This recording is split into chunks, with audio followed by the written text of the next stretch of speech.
Mga kapatid, saktong pampapresko ngayong tag-init ang malamig at nakaka-good mood na dessert na ice cream.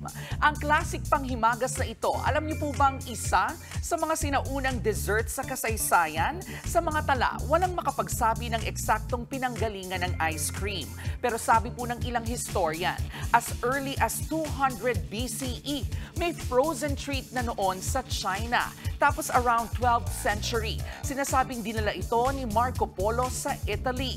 Mula po dyan, nakilala at naging paborito na ang pampalamig na yan in different versions at flavors sa buong mundo. Speaking of, alam niyo po bang ang New Zealand ang itinuturing na pinaka-ice cream loving country in the world? Ayon po sa World Population Review, ang average na Kiwi o taga New Zealand kumakain ng aabot 28.4 liters ng ice cream kada taon. Nakaka-brain freeze sa dami ha. Ang kanilang all-time favorite flavor, vanilla at iyong tinatawag na hokey pokey. Vanilla ice cream pa rin yan na may honeycomb toffee. Ang syala, no? Dito po sa atin, hindi naman magpapatalo riyan ang paborito nating dirty ice cream.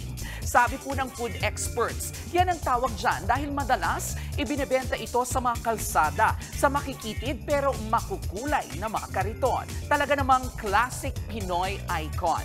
Mga kapatid, ang imbensyon ng ice cream, isang patunay sa ating natural na kakayahang umisip at makagawa ng mga bagay na nakakaginhawa at nakakapagpasaya.